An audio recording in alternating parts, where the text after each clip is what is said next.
यदि तुम मुझे अपनी माता कहना चाहते हो तो ये लो गुलाब, तोड़ दो अपना धनुष। माँ, मैं धनुष छोड़ दूंगा। मैं धनुष स्पर्श भी नहीं करूंगा। मैं आपके चरणों में पड़ा रहूंगा। आपका प्रत्येक आदेश मानूंगा। पुत्र कर्ण,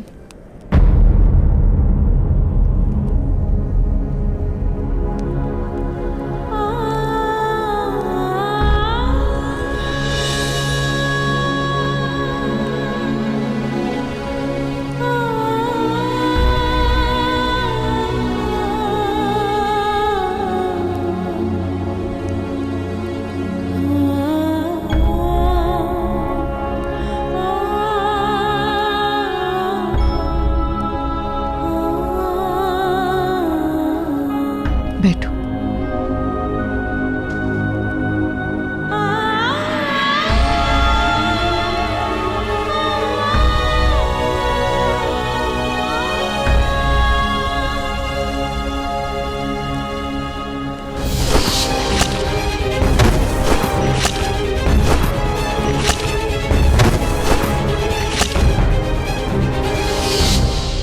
तुमने इसी धनुष से मेरी रक्षा की है ना? हाँ माता, और इसी धनुष के कारण मैंने आपका वचन तोड़ा था। मुझे क्षमा कर दीजिए, मुझसे भूल हो गई। नहीं पुत्र, भूल तुमसे नहीं, मुझसे हुई। तुमसे वो वचन लेना ही भूल था। तुम्हें तुम्हारे सबसे बड़े सुख से वंचित करना मेरा भूल था कर्ण। ये धनुष तुम्हारा सबसे बड़ा सुख है। नहीं माता, मेरा सबसे बड़ा सुख आपका प्रेम है। और आपने जीवन भर मुझे वो प्रेम प्राप्त करने का अवसर दिया है।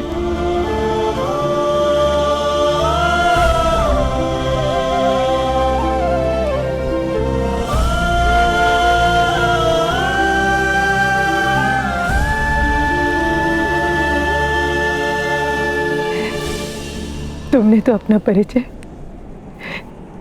राधे के नाम से दे दिया, किंतु अब मुझे तुम्हारी माता को जीवन भर उस श्रेणी तक पहुंचने का प्रयत्न करना पड़ेगा।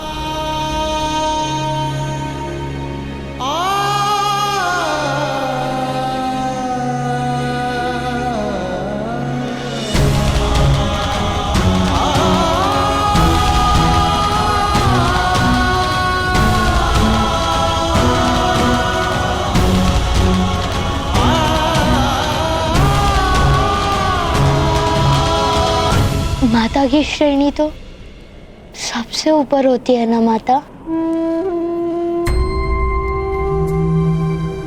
आप अपनी श्रेणी से क्यों उतरेंगी? मैं अपनी श्रेणी उठाने का प्रयत्न करूंगा।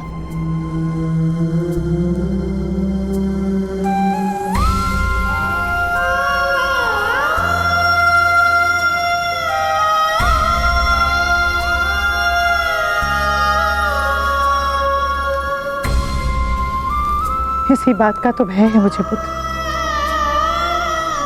क्योंकि तुम्हारे पास सामर्थ्य भी है और संकल्प। किंतु पुत्र, तुम जब जब धनुष उठाओगे तुम्हें केवल संघर्ष का सामना करना होगा। और मैं अब नहीं चाहती कि तुम्हारे जीवन पथ पर कोई भी विपत्ति आए। माता, आपने कहा था ना कि विपत्तियों को अवसर बनाना चाहिए। मुझे विपत्तियों से भय नहीं।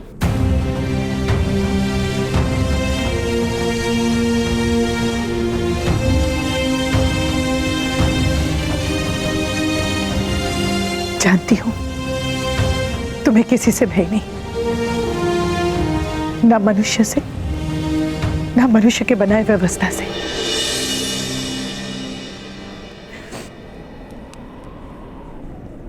पुत्रकर्ण, मैं तुम्हें मेरे दिए हुए वचन से बंधन मुक्त करती हूं।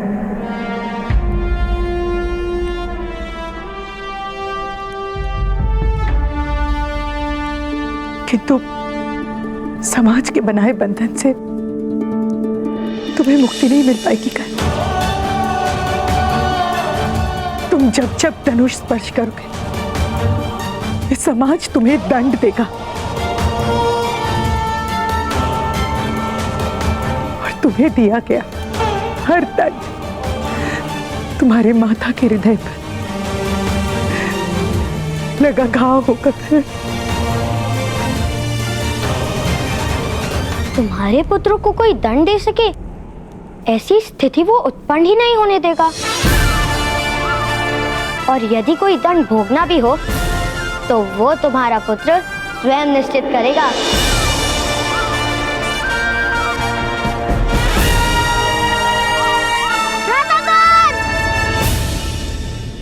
तुम जानती हो ना माता, मैं तुम्हारे किस पुत्र की बात कर रहा हूँ?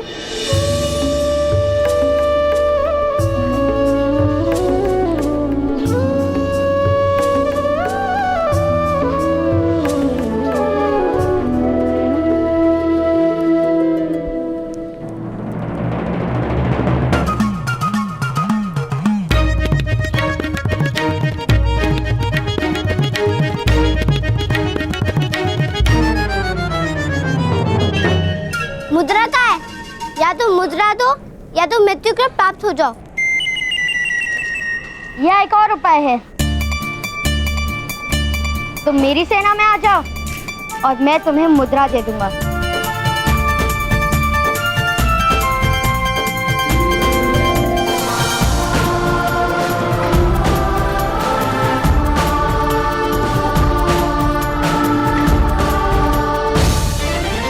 भूगतग्राम में केवल एक ही सेनानायक है और वो है वैशाली। भूगतग्राम तो बहुत बड़ा है, यहाँ और भी सेनाएं होंगी, अर्थात और भी सेनानायक होंगे। चलो मैं तुम्हें स्वयं भूगतग्राम दिखाती हूँ। यदि कोई और सेना नहीं मिली तो तुम दोनों को मेरी सेना में आना होगा। यदि कोई और सेना मिल गई तो तुम्हें मुझे अपना सेनानायक मानना पड़ेगा। असंभव, कोई दंड नहीं दे सकता मेरे पुत्र को। इस छोटे से जीवन में जितने दंड भोगने थे भोग लिए उसने। उसके माता ने भी दंड दिए उसे आज तक।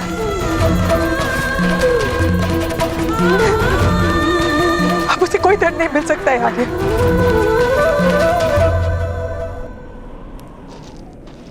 उसे कोई दंड नहीं दिया जाएगा राधा। हम जाकर महामहिम और महामंत्री से विनती करेंगे, स्वयं महाराज के पैरों में जाकर रोएंगे कि उसका दंड मुझे भोगने दे, किंतु कर्ण को पाताल कुएं में नहीं जाने देंगे राधा। नहीं। अधिरथ, आपका राज सेवक के सामने आक्षेप करना या आवेदन करना उचित नहीं है। राजा प्रतिक्षण आप सबकी रक्षा नहीं कर सकता। शिक्षा और रक्षा ये दोनों कार्य होते हैं राज सेवक के, और यदि इनमें से एक राज सेवक के सामने भी आपने अपना आवेदन किया तो सारे अन्य राज सेवक आपके प्रति विष भर लेंगे, क्रोध भर लेंगे और आप सबका जीना दुभर हो जाएगा।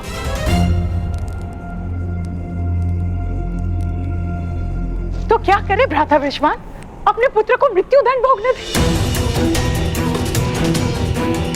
कैसा समाज है ये, कैसे लोग हैं ये, जो एक नीचे जात के लोगों के समग्र जीवन को कारागार बना देता है। क्या कोई मार्ग नहीं? वो मार्ग है जो विकट मोहल्ले के पास जाता है। पूरा लोहार समाज वहीं पर निवास करता है। विकट महोदय लोहे के विविध यंत्र निर्मित करते हैं। किसी ने भी उनके यंत्रों को स्पर्श भी किया तो उसकी नाक काट देते हैं। बड़ी भयानक है वो। तुम्हारी नाक कटवा लो, मुख्य प्रमाण में ठीक हो जाएगी। मेरी नाक ठीक है और विकट महोदय मेरी नाक नहीं काटेंगे क्योंकि वो मेरे मित्र हैं। वो है ना भैरवत, वहाँ पे भयानक भूत बसते हैं। किंतु मैंने भूतों की साधना की, इसके लिए सारे भूत मेरे वश में हैं।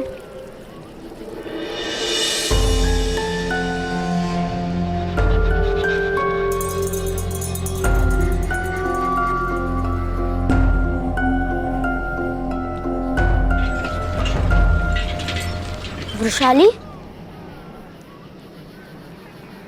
वो क्या हो रहा है? लोहार समाज हमारे कुएं से जल प्राप्त करने के लिए हमें धन देता है। क्यों? उनके पास अपना जल स्थान नहीं था किंतु सूख गया। अब इन लोगों को हमारे जलाशय से पानी लेना पड़ता है और कहीं से जल लेने की अनुमति नहीं है।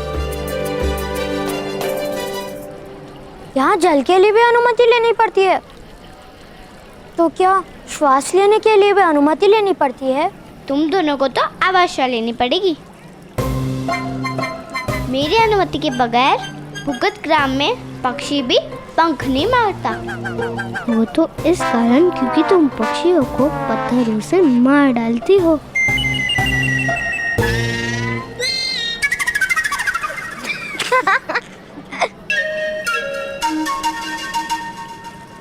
तो देख लिया हमारा गांव, मिला कोई सेना नायक। इसके लिए कहती हूँ, अगर मेरी सेना में रहोगे तो सुख से रहोगे, अन्यथा तुम दोनों की मृत्यु भी हो सकती है। मृत्यु?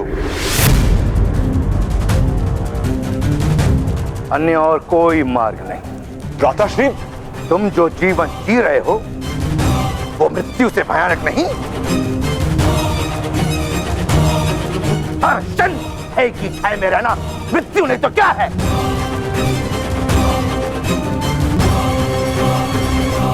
एक और मार्ग है आर्य, हम शस्त्र उठा लेंगे।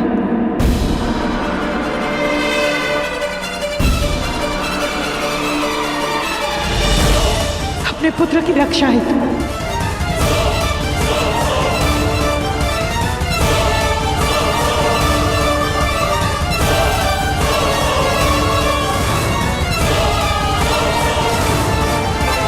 क्या कह रही हो राधा? शस्त्र कौन उठाएगा? सारे सूत समाज को मृत्यु दंड मिलेगा। तो क्या एक निर्दोष बालक की मृत्यु देखने के पश्चात किसी को जीवन में सुख मिल सकता है? मैं अपने प्राण दूंगा कि तो समाज नहीं देगा। मनुष्य की प्रथम इच्छा होती है उसका जीवित होना। आपके पुत्र की दुर्दशा पर सब आंसू तो बहाएंगे, किंतु शस्त्र कोई नहीं उठाएगा। ये संभव नहीं है राधा। हम सब तो शस्त्रों से मर जाएंगे, किंतु उसके पश्चात कर्ण जीवित रहेगा। क्या होगा उसका? कौन देगा उसे आसरा? उसे भोजन कौन देगा? नहीं राधा, जब तक कर्ण युवान नहीं होता हम मर भी नहीं सकते।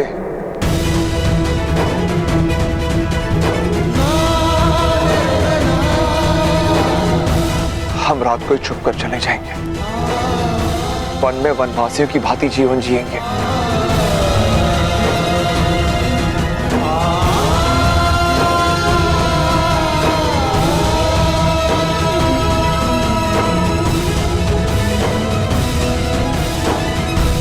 वन के वनवासी भी भ्रातृश्री को पराजित नहीं कर पाए।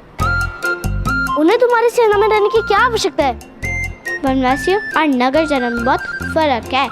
नगर जन्म की मार कभी कभी मनुष्य जान भी नहीं पाता। वृषाली, वृषाली, क्या हुआ सैनिक? वृषाली, मेरे पिताश्री कह रहे थे कि कल प्रातःकाल कर्ण को पाताल कुएं में डाल दिया जाएगा।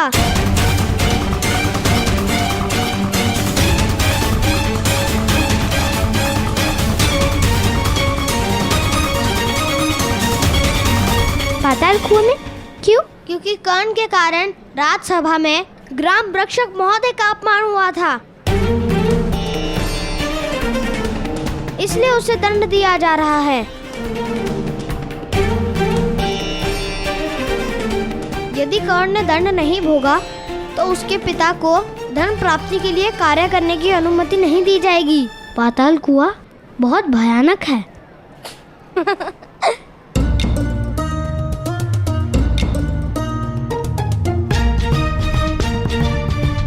फिर से भयानक।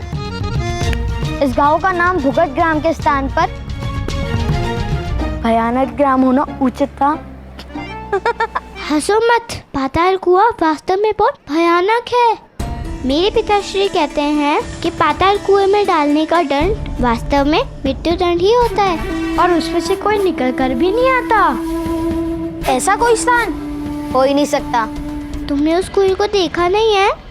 उस कुएं का अंत नहीं दिखता, केवल अंधकार दिखता है। तो चलो अंधकार दिखाते हैं।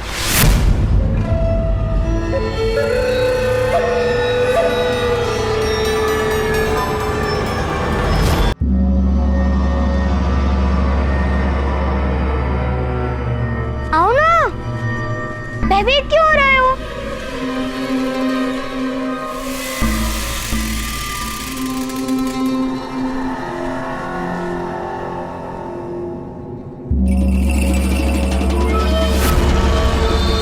आओ ना, कुछ नहीं होगा, भयभीत मत हो।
नहीं सुन, यदि किसी को कार्य करने की अनुमति ना मिले तो वो बहुत बड़ा अपमान होता है।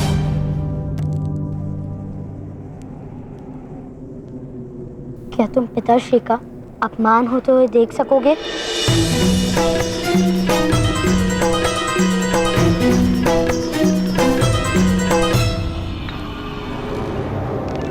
आदेश दीजिए सेनानायक।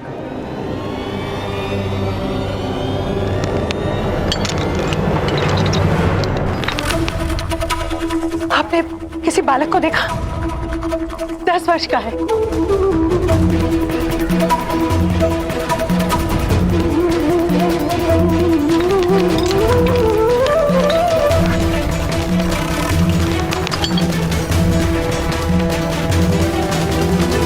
यहाँ धन्यवाद।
यदि तुम मुझे अपनी माता कहना चाहते हो तो ये लो गुलाब, तोड़ दो अपना धनुष।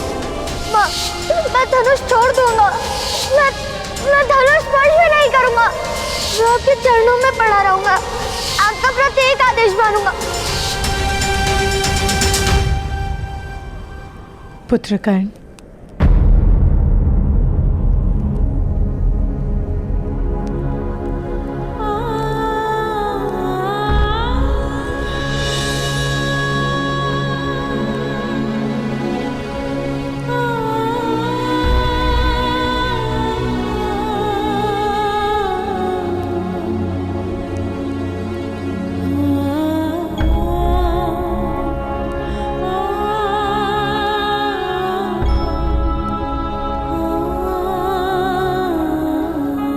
बैठो।